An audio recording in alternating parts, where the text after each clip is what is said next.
Hello commandos, welcome to Biomentors classes online. और हम लोग बात कर रहे हैं डी ब्लॉक एलिमेंट के बारे में। तो डी ब्लॉक एलिमेंट के पिछले लेक्चर में मैंने आपको किन किन पॉइंट्स के बारे में बात किया था उसको एक बार रिकॉल करते हैं।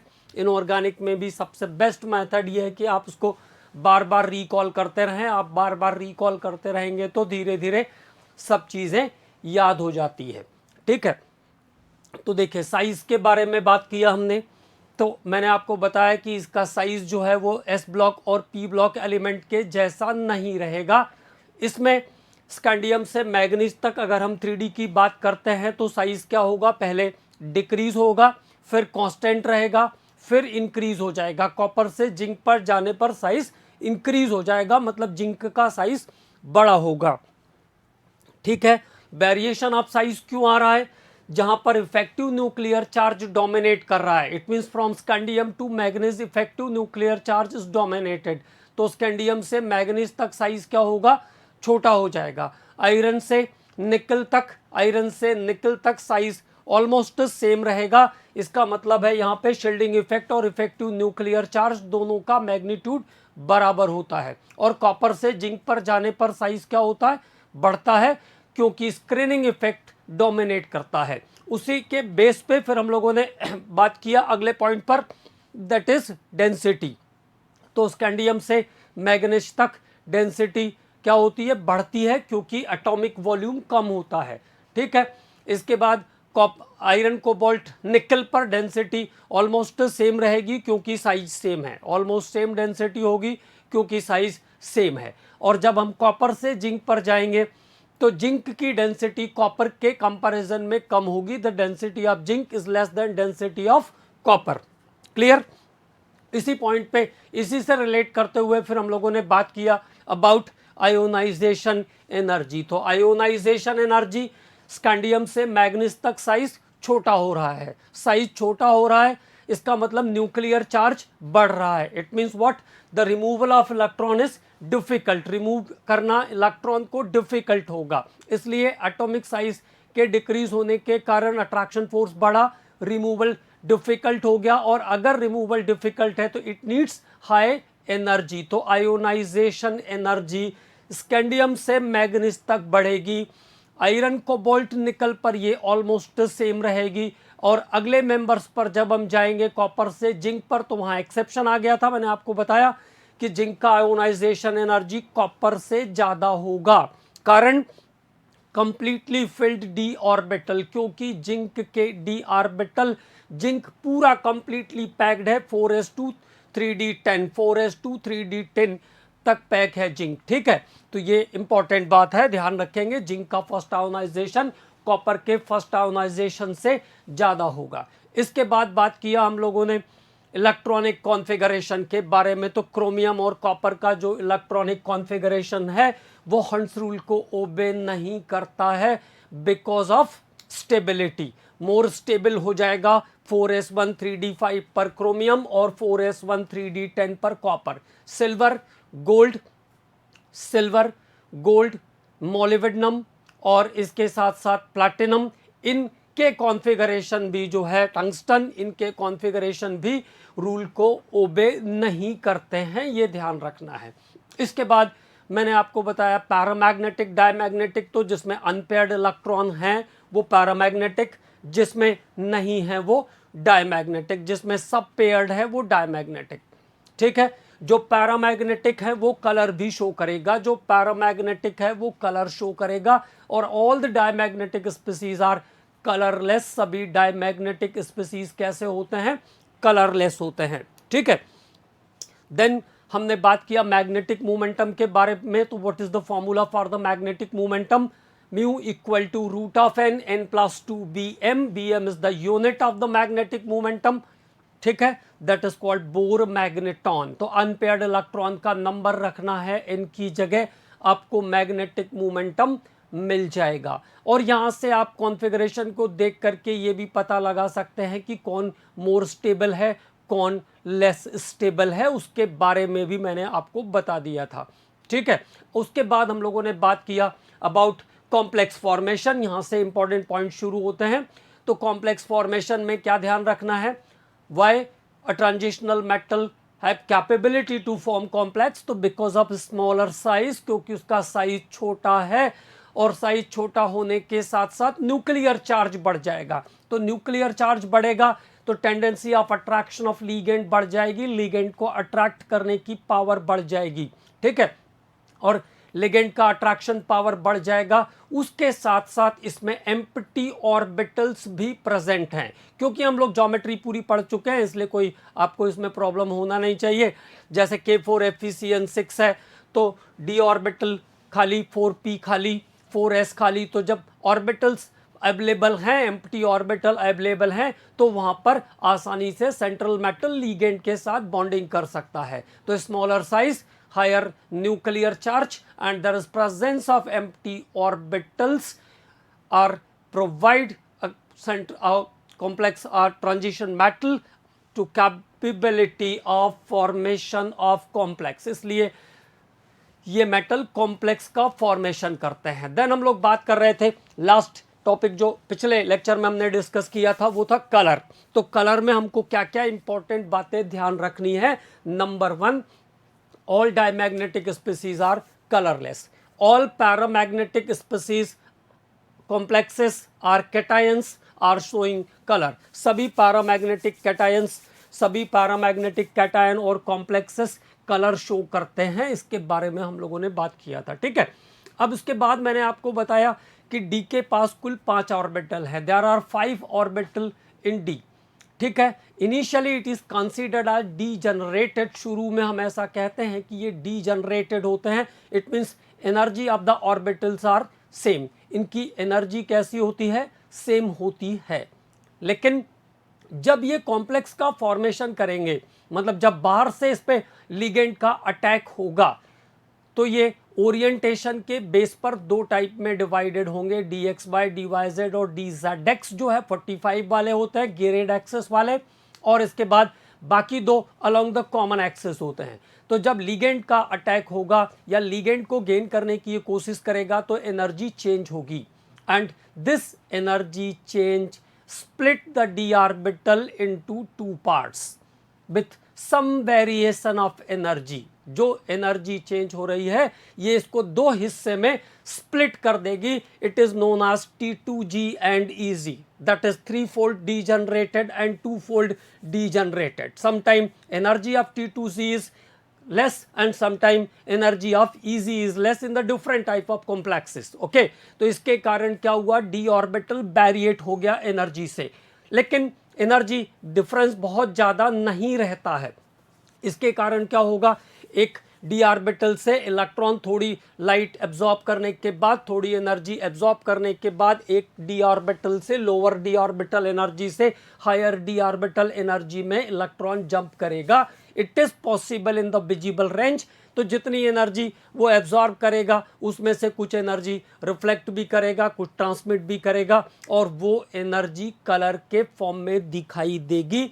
सो there is origin of color in the complex compound due to d electron transition। it is termed as d electron transition। इसको हम कहते हैं d electron transition।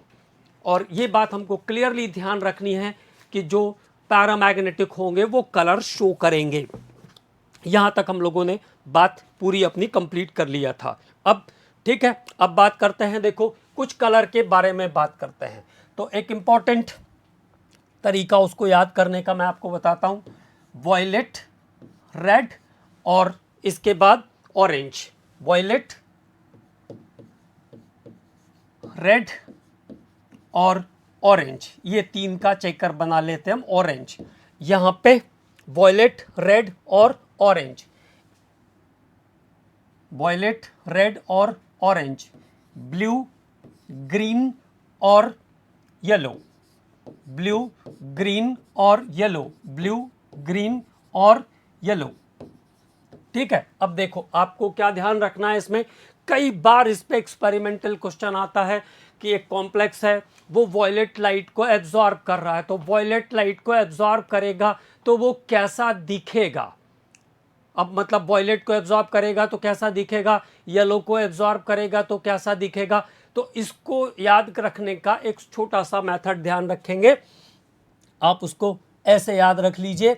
देखिए यहाँ पे जैसे ये वॉयलेट कलर कोई एब्जॉर्ब कर रहा है और ये रेड और ये ऑरेंज, ठीक है। तो ये हो गया आपका 3 नाम, ध्यान रखिए, विद्या, रीमा, ओम। ओम का कलर, ओम भगवान शिव से रिलेटेड है, तो ओम का कलर कैसा, क्या कहते हैं उनको, नीलकंठ कहते हैं, तो उसका कलर कैसा होगा, ब्लू होगा, ठीक है। तो जो ऑरेंज एब्जॉर्ब करेगा वो कैसा दिखाई देगा, ब्लू दिखाई देगा, और जो ब्लू एब्जॉर्ब करेगा वो कैसा दिखाई देगा, ऑरेंज दिखाई देगा। क्लियर। इसके बाद वॉयलेट टू रेड, तो वॉयलेट टू अगर वॉयलेट एब्जॉर्ब कर रहा है तो येलो दिखाई देगा, और येलो एब्जॉर्ब करेगा तो कैसा दिखाई देगा, वॉयलेट दिखाई देगा। येलो एब्जॉर्ब करेगा तो वॉयलेट दिखाई देगा, ठीक है। इसके बाद आपको पता है रेड और ग्रीन वाले जो होते हैं इनको हम कहते हैं कलर ब्लाइंड। रेड और ग्रीन वाले को क्या कहते हैं, कलर ब्लाइंड। जो रेड और ग्रीन को डिस्टिंग्विश नहीं कर पाता परफेक्टली उसको कहते हैं कलर ब्लाइंड, ठीक। तो रेड एब्जॉर्ब करेगा तो ग्रीन, और ग्रीन एब्जॉर्ब करेगा तो रेड दिखाई देगा, ठीक है। तो अगर कोई कॉम्प्लेक्स रेड कलर की वेवलेंथ को एब्जॉर्ब कर रहा है तो उसका अपीयरेंस कैसा होगा, ग्रीन होगा, और ग्रीन की वेवलेंथ को एब्जॉर्ब कर रहा है तो कैसा दिखाई देगा, रेड दिखाई देगा, ठीक है। तो ये तो हो गई कलर की बात। फिर से एक बार, वॉयलेट वाला येलो, येलो वाला अगर येलो एब्जॉर्ब करेगा तो वॉयलेट, ऑरेंज से ब्लू, ब्लू से orange, red to green, green to red, ठीक है। तो इस तरीके से कलर के बारे में आपको ध्यान में रखना है, कलर के अपीयरेंस को आपको इस तरीके से ध्यान रखना है, ठीक है। अब बात करते हैं आगे के पॉइंट्स पर।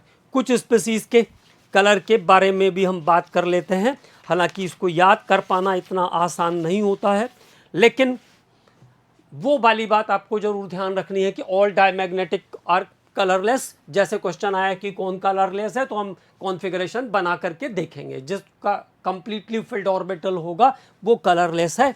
जिसमें ऑर्बिटल जो है, जिसमें अनपेयर्ड इलेक्ट्रॉन रिमेनिंग रहेंगे वो कैसा रहेगा, जिसमें अनपेयर्ड इलेक्ट्रॉन रिमेनिंग रहेंगे वो कैसा रहेगा, कलर्ड रहेगा। तो जैसे मैंने कहा स्कैंडियम 3+, तो अब स्कैंडियम में कोई भी अनपेयर्ड इलेक्ट्रॉन नहीं बचा, तो आंसर क्या हो जाएगा, कलर लेस हो जाएगा। स्कैंडियम के बाद अगर मैंने कहा टाइटेनियम 4+, तो स्कैंडियम के बाद ही आता है टाइटेनियम 4+ कहा, तो फिर से क्या हो जाएगा, ये कलर लेस हो जाएगा। 0 अनपेयर्ड इलेक्ट्रॉन है दोनों में, ये ध्यान रखेंगे, ठीक है। अब मैंने कहा टाइटेनियम 3+, मतलब एक अनपेयर्ड इलेक्ट्रॉन यहाँ पे बचा हुआ है टाइटेनियम 3+ में। तो टाइटेनियम 3+ का जो कलर होता है वो पर्पल है। अब कलर याद रखना इतना आसान नहीं होता है, मैंने पहले ही कहा, लेकिन कोशिश करके देखते हैं। वैनेडियम 3+, वैनेडियम 3+ ग्रीन कलर का दिखाई देता है। वैनेडियम 3+ ग्रीन कलर का दिखाई देगा। वैनेडियम 2+, वैनेडियम 2+ वॉयलेट कलर का दिखाई देगा। वैनेडियम 2+ का कलर होगा वॉयलेट। क्रोमियम 3+ भी violet, chromium 3+ violet, chromium 3+ violet, chromium 3+ का colour violet. Mn3+ violet, Mn3+ violet, Mn3+ violet colour के अपीयरेंस में आएगा, ठीक है। अगले स्पीसीज की, कुछ और स्पीसीज के कलर की बात करते हैं। Mn2+, मैग्नीज 2+, इसकी जरूरत पड़ेगी हमें कहीं कहीं, है ना, तो ध्यान रखेंगे। मैग्नीज 2+ कैसा होता है, पिंक कलर का होता है। मैग्नीज 2+ कैसा होगा, पिंक कलर का होगा। Manganese 2+ pink. Iron 3+ yellow, iron 3+ yellow. Iron 2+, iron 2+, और आयरन 2+ होता है ग्रीन कलर का, ग्रीन। इसके बाद कोबाल्ट, निकल 2+ भी ग्रीन। कॉपर 2+, कॉपर 2+, इसके कलर की बार बार जरूरत पड़ती है, ब्लू कलर का होता है कॉपर 2+। तो there is some coloured species in different colours, वो चेकर याद रखना है। आपसे जो क्वेश्चन पूछेंगे कॉमनली वो क्या पूछेंगे, कौन कलर शो करेगा, कौन कलर शो नहीं करेगा और क्यों कलर शो करता है उसके बारे में। तो that is about the D electron transition. D electron transition के कारण कलर का ओरिजिन होता है। तो ये हमने दो इंपॉर्टेंट पॉइंट निपटा लिए है ना, complex formation, coloured ion formation. उसके बाद अलॉय फॉर्मेशन, एलॉय फॉर्मेशन, मिश्र धातुओं का निर्माण, अलॉय फॉर्मेशन। तो एलॉय फॉर्मेशन का क्या लॉजिक होता है, जैसे copper plus zinc Cu plus जैडिन बन जाएगा brass, Cu plus Sn bronze. तो mostly the transitional metal form, mostly the transitional metal form alloys, मुख्यतः संक्रमण धातु क्या करते हैं, मिश्र धातुओं का निर्माण करते हैं। एंड अलॉयस आर होमोजेनियस, और सॉलिड सॉल्यूशन का एलॉय होता है, सॉलिड सॉल्यूशन का एग्जाम्पल होता है अलॉय। alloys are homogeneous. तो why transitional metal form alloys? तो it is due to same size, almost same size के कारण जब मोल्टन स्टेट में इसको हम मिक्स करते हैं तो one atom is replaced by the another atom. Almost same size के कारण क्या होता है, एक एटम दूसरे एटम को रिप्लेस करता जाता है, जिससे ये होमोजीनियस कॉम्पोजिशन में कन्वर्ट हो जाता है। That homogeneous composition is called alloy. लिखने की बात तो देखिए हम लोग लिखेंगे, हर पॉइंट लिखवाता हूं मैं आपको, लेकिन the logic is almost same size, same size के कारण अलॉय का फॉर्मेशन करते हैं। तो क्या ध्यान रखेंगे,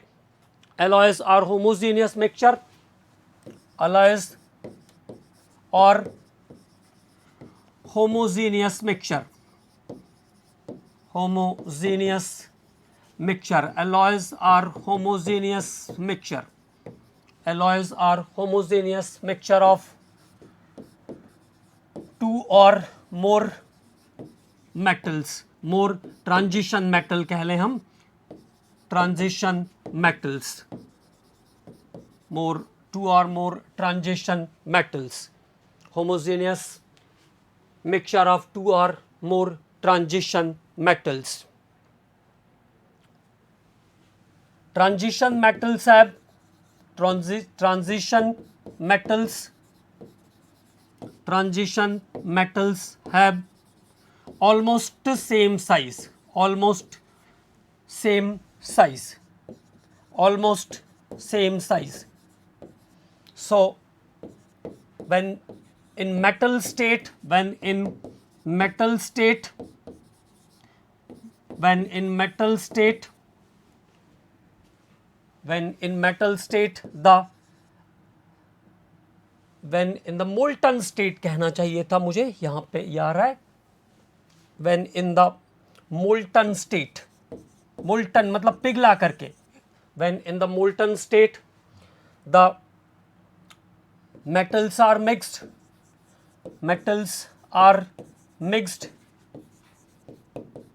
then atom of one of the metal, atom of one of the metal is easily replaced by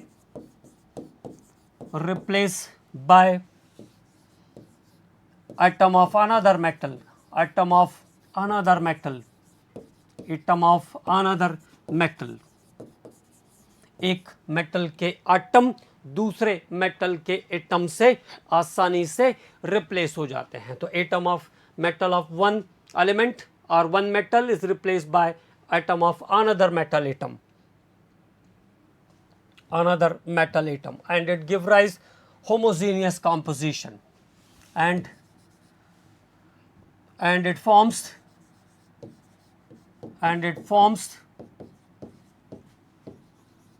homogeneous composition, homogeneous composition, it forms homogeneous composition.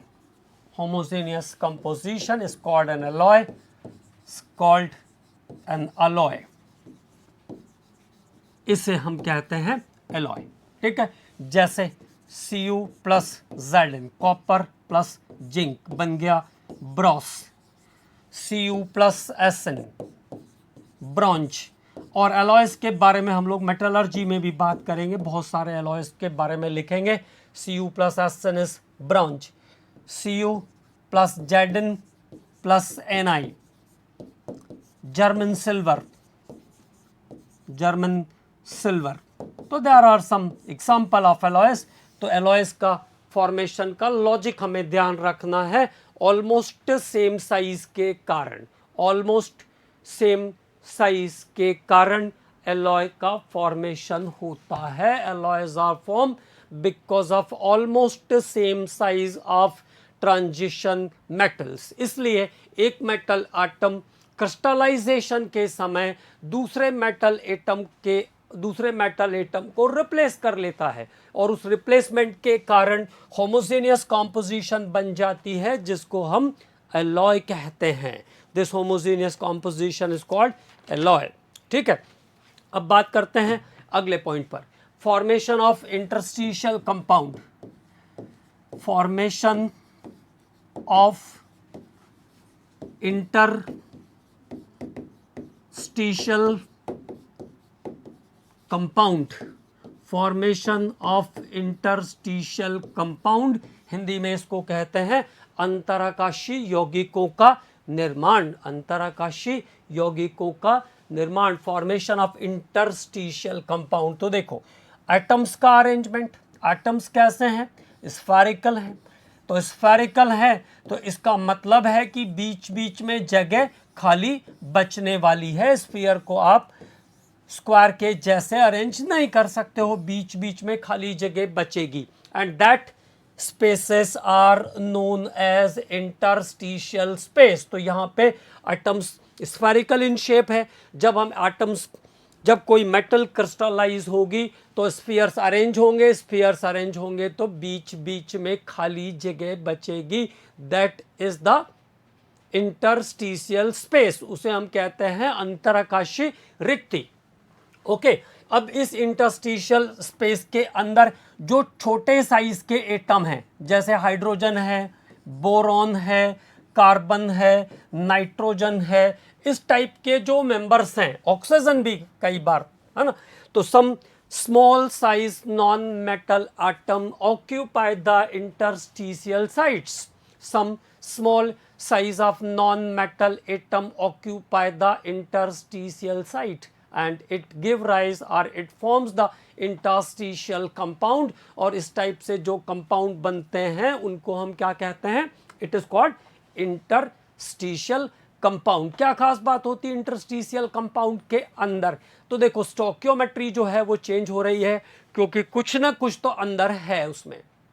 तो there is some difference in physical property. तो इसके कारण क्या होगा, जो metal का physical property है वो एकदम प्योर मेटल के कंपैरिजन में थोड़ा डिफर करेगा। फिजिकल प्रॉपर्टी पर डिफरेंस आ जाएगा, रिया केमिकल प्रॉपर्टी पर कोई डिफरेंस नहीं आता, but there is difference in the physical property. जैसे हार्डनेस ऑफ आयरन, तो आयरन लोहा इतना कठोर क्यों है, वाई आयरन इज हार्ड। जैसे बाकी मेटल है, जैसे सिल्वर है, गोल्ड है, उसको हम आसानी से तोड़ सकते हैं, मतलब थोड़ी सी एनर्जी लगाएंगे तो टूट जाएगा, थोड़ा सा जोर लगाएंगे तो टूट जाएगा, लेकिन लोहे का कोई रॉड है तो उसको आप आसानी से तोड़ नहीं सकते हैं। तो this is due to presence of carbon in iron, ये कारण है आयरन के अंदर कार्बन का प्रेजेंस। कितना भी प्योर कर लो आप, तीन फॉर्म होते हैं आयरन के, cast iron, wrought iron and steel, ढलवा, पिटवा और इस्पात।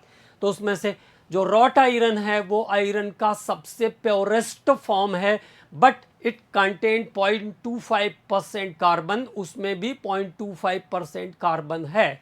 और आप सिंपली बात समझ सकते हैं कि अगर सरफेस के ऊपर होता तो उसको हम साफ करके हटा देते, तो it means it is not on the surface, it is in the interstitial site. तो क्या करता है, जो इंटरस्टिशियल कंपाउंड हैं उनकी जो फिजिकल प्रॉपर्टी है वो उसके प्योरेस्ट फॉर्म की फिजिकल प्रॉपर्टी से डिफर करेगी। तो this is the laws, this is interstitial compound. जैसे प्लैटिनम और पैलेडियम, ये दो मेटल ऐसे हैं, प्लैटिनम और पैलेडियम, जो सॉलिडिफिकेशन के समय जब इनको मोल्टन स्टेट में हम छोड़ देते हैं, जब ये धीरे धीरे ठंडा होने लगते हैं, then it absorb the hydrogen from atmosphere, तब ये सीधे सीधे हाइड्रोजन को एटमॉस्फेयर से एब्जॉर्ब करके इंटरस्टिशियल साइट पर ट्रैप करते हैं, and that is known as occluded hydrogen, और इस हाइड्रोजन को हम ऑक्लूडेड हाइड्रोजन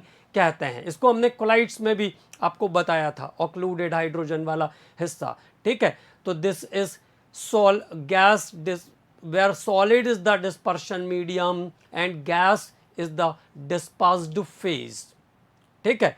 तो gas inside the solid, gas कहाँ है, सॉलिड के अंदर है, ठीक। तो ये एग्जांपल है hydrogen gas adsorb by platinum and palladium, this is also interstitial compound, तो वो भी इंटरस्टिशियल कंपाउंड है। बात क्लियर? अब थोड़ा सा इसके बारे में लिख लें तो ये चीज़ हमारी क्लियर हो जाएगी एकदम।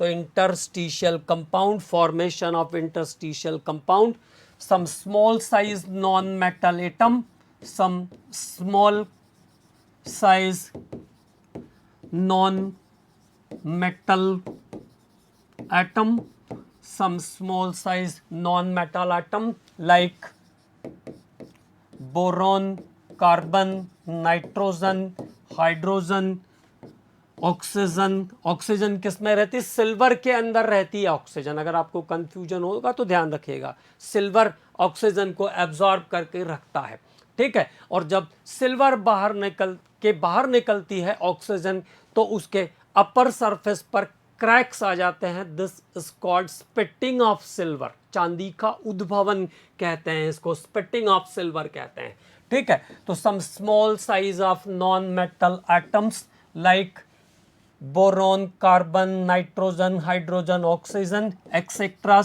are occupy the interstitial sites,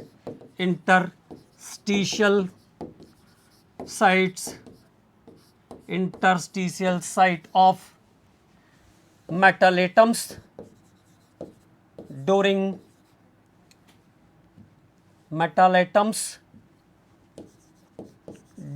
crystallization,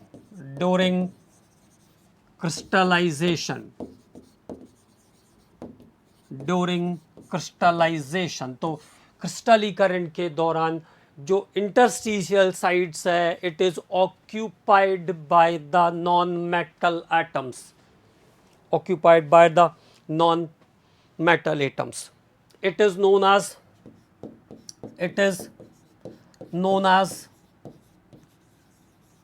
as interstitial compound,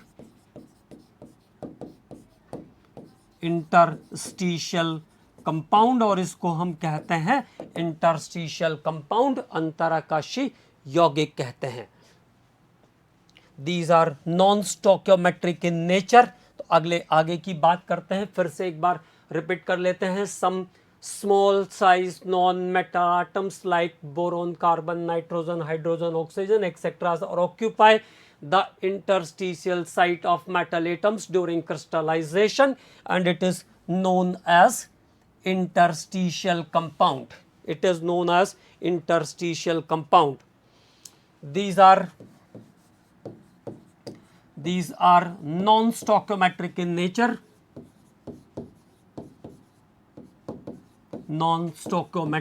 nature, जो कि स्टोकियोमेट्री जो कॉम्पोजिशन है उसको चेंज कर रहे हैं, stoichiometric in nature, and these are non-stoichiometric in nature and do not follow the common valency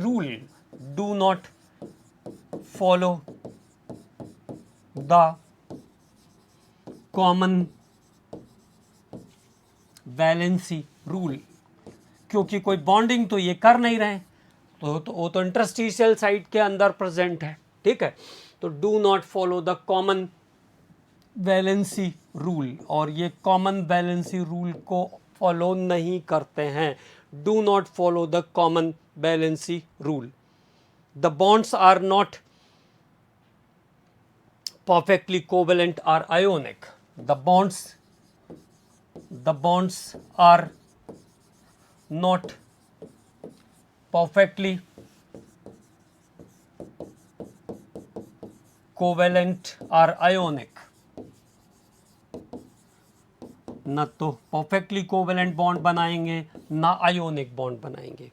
अब इसके कारण क्या हुआ, सिमिलर केमिकल प्रॉपर्टी, तो एक पॉइंट और ध्यान रखेंगे, similar chemical property, similar chemical property but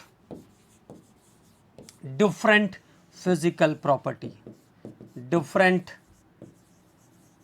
physical property, different physical property. तो केमिकल प्रॉपर्टीज पर फर्क नहीं पड़ेगा लेकिन फिजिकल प्रॉपर्टी चेंज हो जाएगी, डिफरेंट फिजिकल प्रॉपर्टीज। तो जैसे मैंने कहा हार्डनेस, तो melting point, boiling point, density, conductivity, ये सब चीजें बदल जाएगी। ठीक है, तो क्या क्या चीज ध्यान रखना है, क्या बातें ध्यान रखना है, these are non stoichiometric in nature, do not follow the common balance rule, the bonds are not perfectly covalent और ionic, similar chemical property and different physical property. Physical property का डिफरेंस होगा like hardness, density,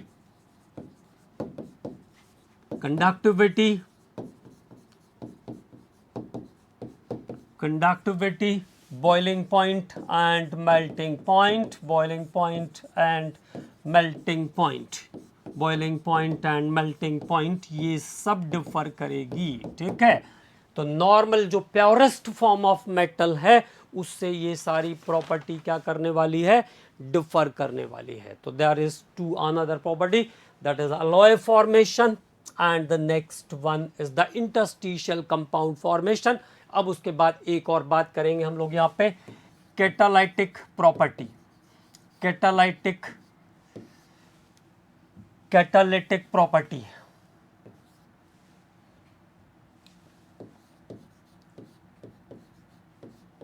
catalytic property.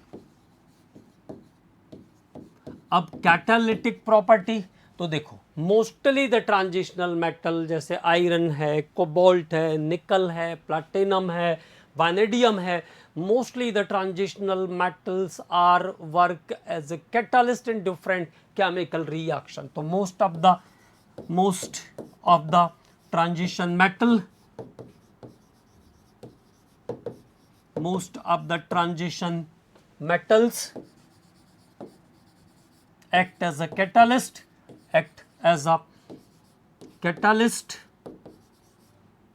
in chemical reaction,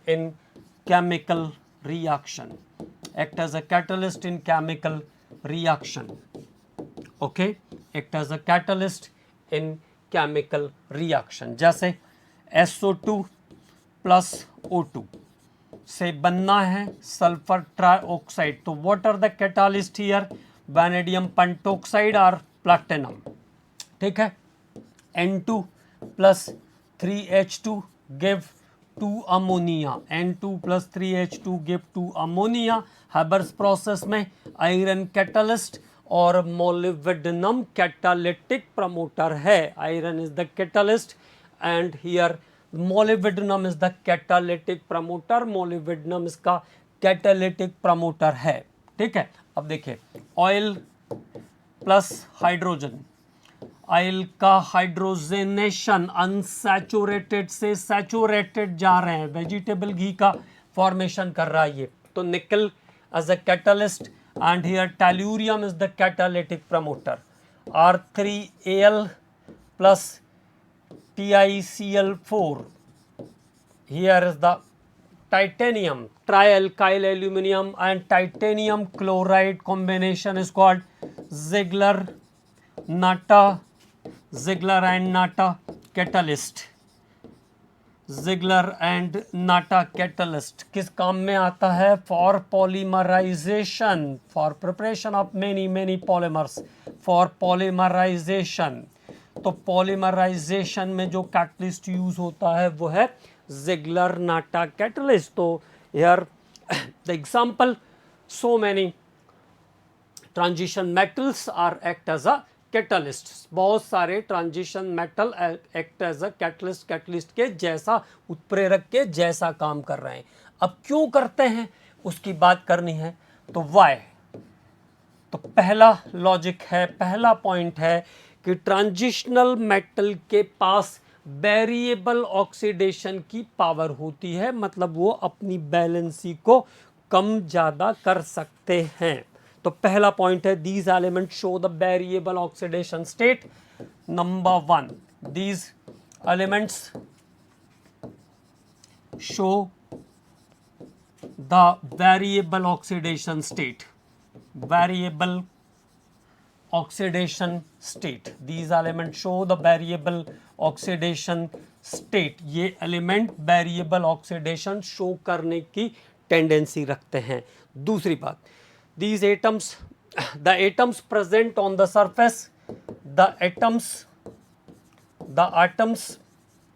present on the surface, present on the surface, और वो atom जो पृष्ठ पर होते हैं, जो ऊपर की तरफ होते हैं, the atoms present on the surface have free valency. उनकी वैलेंसी फ्री होती है, free valency. Hence it has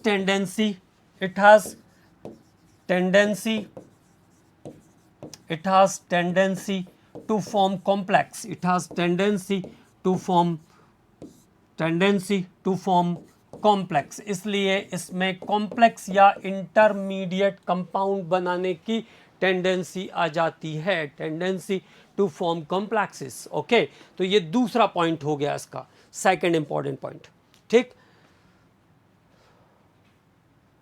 free valency होती है, उसके कारण ये इनके अंदर कॉम्प्लेक्स बनाने की टेंडेंसी आती है और ये इंटरमीडिएट कंपाउंड बनाते हैं जो कि फाइनली प्रोडक्ट में कन्वर्ट हो जाता है.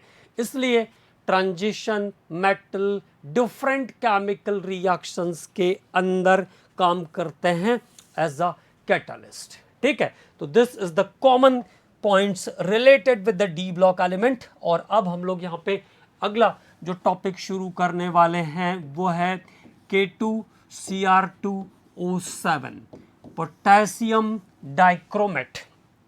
तो बात करेंगे K2Cr2O7 के बारे में, पोटेशियम डाइक्रोमेट के बारे में बात करेंगे. How to dichromate is form, कैसे बनाएंगे, formation of K2Cr2O7 potassium dichromate का फॉर्मेशन हम कैसे कर सकते हैं. तो पहला स्टेप, 3 स्टेप में होगा, ये ध्यान रखना है. पहला step, chromite ore is heated with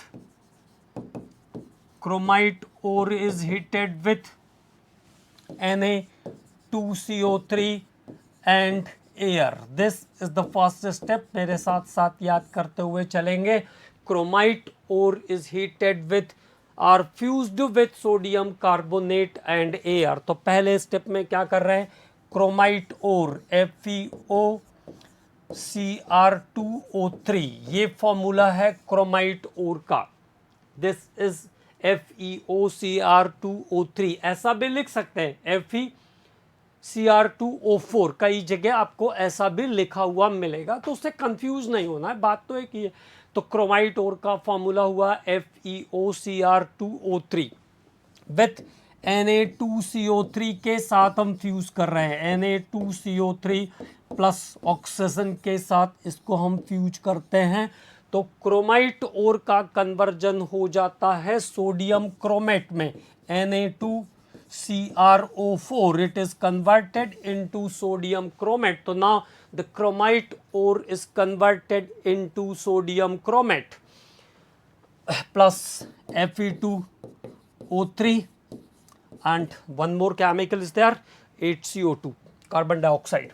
आपके लिए बैलेंसिंग की जरूरत नहीं है, जो फोकस बैच के हमारे बच्चे हैं उनको बैलेंसिंग का जरूरत नहीं है. तो क्या ध्यान रखेंगे, क्रोमाइट ओर का फॉर्मूला। क्रोमाइट ओर को कहाँ पे कन्वर्ट किया हमने, पहले सोडियम क्रोमेट में कन्वर्ट किया। फॉर्मूला ध्यान रखेंगे, Na2CrO4 is the sodium chromate. Second step, अगला स्टेप ध्यान रखेंगे, अगले स्टेप में क्या कर रहे हैं, कन्वर्जन ऑफ क्रोमाइटो, conversion of Na2CrO4, it means sodium chromate, conversion of sodium chromate into sodium dichromate, sodium chromate to sodium dichromate जाएंगे। अब अगला काम क्या करने वाले हैं, सोडियम क्रोमेट को सोडियम डाइक्रोमेट में चेंज करेंगे by action of sulphuric acid से इसको ट्रीट कर देंगे। तो क्या केमिकल मिला मेरे पास, Na2CrO4 सोडियम क्रोमेट, Na2CrO4 को सल्फ्यूरिक एसिड से ट्रीट करेंगे, क्या बन जाएगा, Na2Cr2O7 बन जाएगा। That is the compound, sodium chromate to sodium dichromate, sodium chromate को कन्वर्ट किया सोडियम डाइक्रोमेट के अंदर, Na2Cr2O7 plus Na2SO4 plus water is the by product. हमको प्रोडक्ट ध्यान रखना है, सोडियम क्रोमेट को कन्वर्ट किया हमने सोडियम डाइक्रोमेट में। And what happens in the third step, अब तीसरे स्टेप में क्या करेंगे, sodium dichromate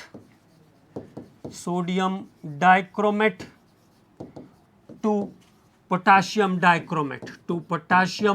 dichromate, sodium dichromate को कन्वर्ट करेंगे पोटाशियम डाइक्रोमेट के अंदर तीसरे स्टेप में। तो Na2Cr2O7, this is sodium dichromate, और इसको ट्रीट करेंगे पोटाशियम क्लोराइड के साथ, विथ पोटाशियम क्लोराइड। तो now it is converted into K2Cr2O7.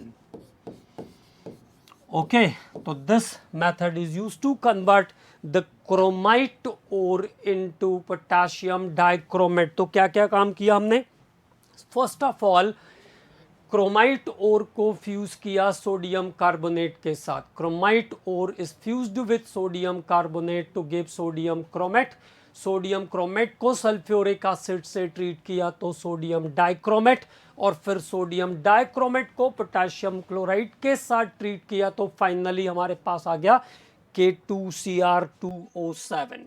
Finally K2Cr2O7 मिल गया है। ओके, तो this is preparation of potassium dichromate. Chromite ore से इसको निकालते हैं, स्टेप्स ध्यान रखेंगे, इंटरमीडिएट स्टेप के बारे में पूछ सकते हैं। तो orange K2Cr2O7, K2Cr2O7 potassium dichromate, K2Cr2O7, K2Cr2O7, ठीक है, K2Cr2O7,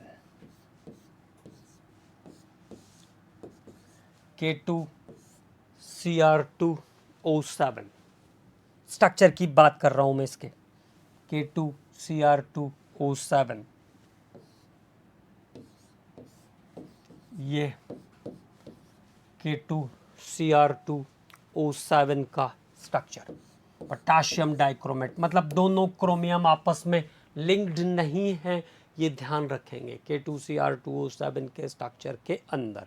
और यहाँ पर ऑक्सीजन के बीच का जो बॉन्ड है, ये bond this is about 126 degree, 126 degree का बॉन्ड है, ठीक है। तो दैट इज 126 डिग्री का बॉन्ड, और इंटरनल CRO के बीच का जो लेंथ है वो 179 पिकोमीटर है, 179 पिकोमीटर, और आउटर जो लेंथ है ऑक्सीजन क्रोमियम की वो है 163 पिकोमीटर। तो ये वाले जो लेंथ हैं वो 163 पिकोमीटर के हैं। तो this is the structure of potassium dichromate. ये पोटाशियम डाइक्रोमेट का स्ट्रक्चर है। ठीक है, ध्यान रखेंगे, स्ट्रक्चर इंपॉर्टेंट है। आगे बात करते हैं। It is colourless crystalline solid. It is colorless, no, it is colored. It is orange red color crystalline solid. Orange red color crystalline solid. It is orange red color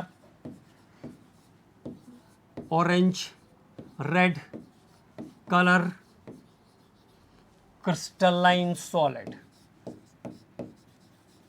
Orange red color crystalline solid. Okay, orange red colour का crystalline solid होता है। Less soluble in cold water, less soluble in cold water, less soluble in cold water, but completely soluble in hot water, completely soluble in hot water, completely soluble in hot water। परंतु जो गर्म पानी होगा उसमें completely soluble होगा, completely soluble in hot water। तो cold water के अंदर less soluble होगा, hot water के अंदर completely soluble होगा। इसकी केमिकल प्रॉपर्टीज से अगले लेक्चर में हम लोग बात करेंगे, और अगले लेक्चर में हम लोग कैमनोफोर के बारे में भी बात करेंगे। तो discuss about the property of कैमनोफोर के बारे में भी हम लोग अगले लेक्चर में बात करने वाले हैं। ठीक है, तो क्या क्या चीज़ें ध्यान रखेंगे इसके बारे में? तो इट्स केमिकल प्रॉपर्टीज़ को डिस्कस करेंगे, इसकी केमिकल प्रॉपर्टी को डिस्कस करेंगे हम लोग अगले लेक्चर में, और बात करेंगे इसके बाद